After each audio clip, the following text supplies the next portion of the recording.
நம்முடைய பிதாவாகிய தேவனாலும் கர்த்தராகிய இயேசு கிறிஸ்துவினாலும் உங்களுக்கு கிருபையும் சமாதானமும் பெருகுவதாக.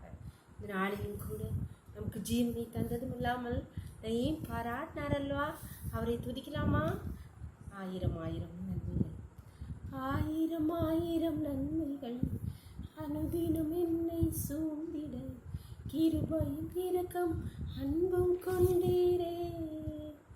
நல்ல எபினேசரா என்னை நடத்தி வந்தீரே, நன்றி சொல்ல வார்த்தை இல்லை.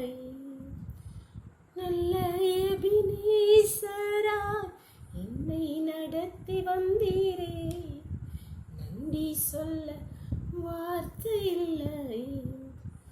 மரண பள்ளத்தாக்கில் நான் நடந்த வேளை, மீட்கும் கரங்கள் நான் கண்டேன். வாடி நின்ற வேளை, மடிந்திடாது என்னை தாங்கும் கரங்கள் நான் கண்டேன். எந்த மாறாவின் காசப்பை மதுரமாய் மாற்றும் அன்பின் நல்ல கர்த்தரே. ஆயிரம் ஆயிரம் நன்மைகள் அனுதினம் என்னை சூழ்ந்திட, கிருபையும் இரக்கம் அன்பும் கொண்டேரே. நல்ல எபினேசரா என்னை நடத்தி வந்தீரே, நன்றி சொல்ல வார்த்தை இல்லை, நன்றி சொல்ல வார்த்தை இல்லை. ஒரு வேத பகுதி வாசிக்கலாமா? ஏசாயா 61ஆம் அதிகாரம் வசனங்கள் 6, 7. நீங்களோ கர்த்தரின் ஆசாரியர் என்று சொல்லப்படுவீர்கள், உங்களை நமது தேவனுடைய பணிவிடைக்காரர் என்பார்கள். நீங்கள் ஜாதிகளின் செல்வத்தை அனுபவித்து அவர்கள் மகிமையை கொண்டு மேன்மை பாராட்டுவீர்கள். உங்கள் வெட்கத்துக்கு பதிலாக ரெண்டத்தனையாய் பலன் வரும், லட்சிக்கு பதிலாக தங்கள் பாகத்தில் சந்தோஷப்படுவார்கள். அது நிமித்தம் தங்கள் தேசத்தில் இரட்டிப்பான சுதந்திரம் அடைவார்கள். நித்திய மகிழ்ச்சி அவர்களுக்கு உண்டாகும். உங்கள் வெட்கத்துக்கு பதிலாக ரெண்டத்தனையாய் பலன். இங்கே கர்த்தராகிய ஆண்டவர் ஏசாயா தீர்க்கதரிசியை கொண்டு சொல்கிறார், உங்கள் வெட்கத்துக்கு ரெண்டத்தனையாய் பலன் வரும்.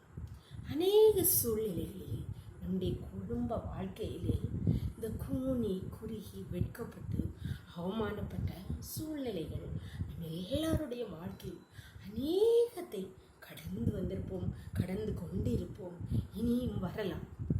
ஆனால் இங்கே கர்த்தர் சொல்கிறார், நான் உன் வெட்கத்துக்கு பதிலாக நீ எங்கெங்கெல்லாம் வெட்கப்பட்டு கூனி குறுகி அவமானப்பட்டு இந்தியாலும் லட்சியாலும் இருந்தியோ அதற்கு ரெண்டத்தனையாய் பலனை தருவேன் சொல்ல. யாராவது இப்படி சொல்லுவாங்களா? நம்முடைய தேவன் எப்பேற்பட்ட தேவன் பாருங்கள். நீ எங்கெல்லாம் என் பிள்ளை வெட்கப்பட்டியோ, நீ எங்கெல்லாம் கூனி குறுகி நின்னியோ, நீ எங்கெல்லாம் அவமானப்பட்டு நின்னியோ அதற்கு ரெண்டத்தனை பலனா. ஹல்லேலூயா சொல்லாமா? நம்புறீங்களா? நீங்கள் நம்பினீங்கன்னா எங்கெங்கெல்லாம் வெட்கப்பட்டீங்களா அதை எழுதுங்க. கர்த்தர் நிச்சயமா அதுக்கு ரெண்டத்தனையை பலனை உங்களுக்கு இன்றைக்கே கட்டளையிடுவார். கேட்கலாமா அவரிடத்தில்? எங்களை நேசிக்கிற எங்கள் நல்ல தகப்பனே, தர்மையான நாள் எங்களுக்கு ஈவாய் தந்தீங்களேப்பா. கொடி நன்றி நன்றி தகப்பனே. இந்த நாளின் காலம் இம்மட்டுமா உம்முடைய தயவுள்ள கரம் கிருபை எங்களை தாங்கினதேப்பா, அதனாலே பிழைச்சிருக்கிறோம் அப்பா. ஹல்லேலூயா. இப்பொழுது மடியாளோடு இணைந்திருக்கிறோம் ஒவ்வொரு பிள்ளைகளையும் உடைய கருத்திலே தருகிறோமப்பா. தங்களுடைய வாழ்க்கையில வெட்கப்பட்டு கூனி குறுகி அவமானப்பட்டு இருக்கிற ஒவ்வொரு பிள்ளைகளையும் அவர்கள் வெட்கம் அனுபவித்த ஒவ்வொன்றுக்கும் இன்றைக்கு என் தேவன் ரெண்டத்தனையாய் பலனை நீ கட்டளையிடப்படுகிறார். நன்றி நன்றி நன்றி அப்பா. ஒவ்வொரு பிள்ளைகளும் வெட்கத்திற்கான ரெண்டத்தனை பலனை அனுபவிப்பார்களாக, வாழ்ந்து சுகித்திருப்பார்களா. ஒவ்வொருவருடைய கருத்திலே தருகிறோம். இந்த நோக்கிலே மூடி மறைச்சுக்கோங்க. சகல துதியும் கனமும் வல்லமையும் பலனும் ஞானமும் எங்கள் தேவாதி தேவன் ஒருவருக்கே செலுத்துகிறோம். இயேசுவின் மூல ஜெபங்கள் நல்ல தந்தையே. ஆமென். ஆமென். God bless you. கர்த்தர் உங்களை ஆசீர்வதிப்பாராக. ஆமென்.